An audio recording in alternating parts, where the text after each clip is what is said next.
श्री स्वामी समर्थ. तुम्हा सर्वांचं माझ्या चॅनलमध्ये मनापासून स्वागत आहे. बघा, उद्या आहे 11 जानेवारी 2024, मार्गशीर्ष महिन्यातील शेवटचा गुरुवार. उद्या आपण मार्गशीर्ष महिन्यातील महालक्ष्मी व्रताचं उद्यापन करणार आहोत. त्याचबरोबर उद्या अमावस्या आल्याने या दिवसाला अनन्यसाधारण असं महत्त्व प्राप्त झालेलं आहे. तर उद्या आपल्याला मार्गशीर्ष महिन्यातील गुरुवारची सेवा उपासना उद्यापन करायचं आहे. त्यासोबतच एक अतिशय प्रभावशाली उपाय आपल्याला उद्याच्या दिवशी करायचा आहे, ज्यामध्ये आपल्याला अन्नपूर्णा देवीला एक अशी वस्तू अर्पण करायची आहे ज्यामुळे आपल्या घरावरती माता लक्ष्मीची अखंड कृपा प्राप्त राहणार आहे. धनधान्याची कधीही कमतरता भासणार नाही. तर ती वस्तू कोणती आहे, हा उपाय आपल्याला कशा प्रकारे करायचा आहे, याविषयी संपूर्ण माहिती मी तुम्हाला आजच्या व्हिडिओमध्ये सांगणार आहे. व्हिडिओ पूर्ण बघा, जेणेकरून तुम्हाला संपूर्ण माहिती मिळेल. जर तुम्ही चॅनलवर नवीन असाल तर चॅनलला सबस्क्राईब करायला मात्र विसरू नका आणि व्हिडिओला लाईक करायला मात्र विसरू नका. तर बघा, नवीन वर्षात म्हणजे 2024 मध्ये आलेली ही पहिली अमावस्या तिथी आहे आणि हा दिवस देवी लक्ष्मीच्या आगमनाचा दिवस मानला जातो. त्याचबरोबर सर्वात महत्त्वाचा उपाय आपल्याला आपल्या घरामध्ये करायचा आहे, ज्यामुळे आपल्या घरावरती देवी लक्ष्मीची कृपा दृष्टी राहील. म्हणजेच आपल्याला अन्नपूर्णा देवीला एक वस्तू अर्पण करायची आहे, जेणेकरून आपल्या घरामध्ये कशाचीच कमी पडणार नाही. कुठल्याही प्रकारची धनधान्य, पैसा, वैभव सर्व आपल्या घरामध्ये भरभरून राहणार. तर बघा, हिंदू धर्मामध्ये अन्नपूर्णा देवीला विशेष स्थान आहे. अन्नपूर्णा देवीला अन्नाची देवी म्हणून पूजा केली जाते. देवी अन्नपूर्णाच्या आशीर्वादाने सर्व कुटुंबांना अन्न मिळत असतं. जो भक्त खरा श्रद्धेने अन्नपूर्णा देवीची आराधना करतो त्याचे घर कायम धान्याने भरलेले असतं. धर्मग्रंथामध्ये सुद्धा अन्नपूर्णा देवीला अन्न, सौभाग्य व संपत्तीची देवी मानली जाते. आपल्याकडे लग्न झाल्यानंतर मुलीच्या हातामध्ये अन्नपूर्णा देवीची मूर्ती देण्याची प्रथा आहे. याचा अर्थ असा होतो की जी मुलगी ज्या नवीन घरात जाते त्या घरामध्ये धनधान्याची संपत्ती व्हावी. त्यामुळे घरामध्ये अन्नपूर्णा देवीची मूर्ती असणं खूप शुभ मानलं जातं. तर बघा, मार्गशीर्ष महिन्यामध्ये आपण देवी लक्ष्मीची सेवा उपासना करत असतो. यासोबतच अन्नपूर्णा देवीची सेवा उपासना करण्याला देखील इतकंच महत्त्व आहे, कारण यामुळे आपल्या घरामध्ये धनधान्याची कमतरता भासत नाही. अन्नपूर्णा देवी ही पार्वतीचं दुसरं रूप आहे. तिची स्थापना आपल्या देवघरामध्ये नक्कीच करावी. आपल्या घरामध्ये अन्नपूर्णा देवीची मूर्ती असलीच पाहिजे. तर हा उपाय करण्यासाठी तुम्हाला सकाळी लवकर उठून देवपूजा करायची आहे. मार्गशीर्ष महिन्याच्या गुरुवारची पूजेची मांडणी करण्या अगोदरच आपल्याला हा उपाय करायचा आहे. देवांची पंचोपचार पूजा झाल्यानंतर एका तांब्यामध्ये आपल्याला थोडेसे तांदूळ म्हणजेच अक्षदा घ्यायचे आहे, किंवा मग तुम्ही एका तांब्यामध्ये कुंकवाने स्वस्तिक काढू शकता आणि त्या तांब्यांवरती आपल्याला अन्नपूर्णा देवीची मूर्ती ठेवायची आहे.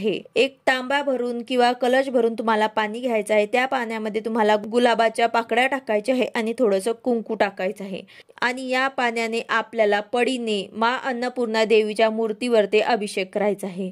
हा अभिषेक करत असताना अन्नपूर्णा देवीच्या मंत्राचा जप तुम्ही करू शकतात, किंवा मग तुम्ही ओम अन्नपूर्णा देवे नमः, ओम अन्नपूर्णा देवे नमः या मंत्राचा जप करत सुद्धा तुम्ही अभिषेक करू शकतात. अभिषेक झाल्यानंतर स्वच्छ पाण्याने देवीला परत एक वेळा आंघोळ घालायची आहे. स्वच्छ पुसून घ्यायचं आहे. एक छोटीशी प्लेट घ्यायची आहे, त्यामध्ये देवीला आपल्याला स्थापन करायचं आहे. देवीचं पंचोपचार आपल्याला पूजन करायचं आहे, ज्यामध्ये हळदी, कुंकू, फुलं, अक्षदा अर्पण करायचे आहे. त्यानंतर आपल्याला देवीला एक वस्तू अर्पण करायची आहे. त्यानंतर आपल्याला अन्नपूर्णा देवीची स्थापना आपल्या स्वयंपाकघरामध्ये करायची आहे. बघा, देवीला जी वस्तू आपल्याला अर्पण करायची आहे ती म्हणजे अख्खे तांदूळ. हे तांदूळ घेत असताना आपल्याला वाटीभर तांदूळ घ्यायचे आहे. तांदूळ म्हणजे ज्याला आपण अक्षदा म्हणतो. अक्षदा हे तुटलेल्या फुटलेल्या नसाव्यात, अखंड आपल्याला घ्यायचं आहे.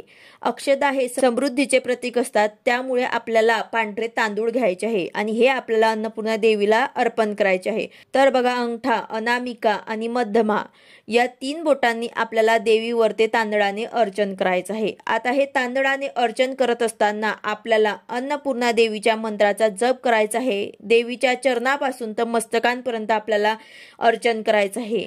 कुठपर्यंत आपल्याला हे तांदळांचं अर्चन करायचं आहे, म्हणजेच माता लक्ष्मीच्या खांद्यांपर्यंत तांदूळ येत नाही तोपर्यंत आपल्याला हे अर्चन करायचं आहे.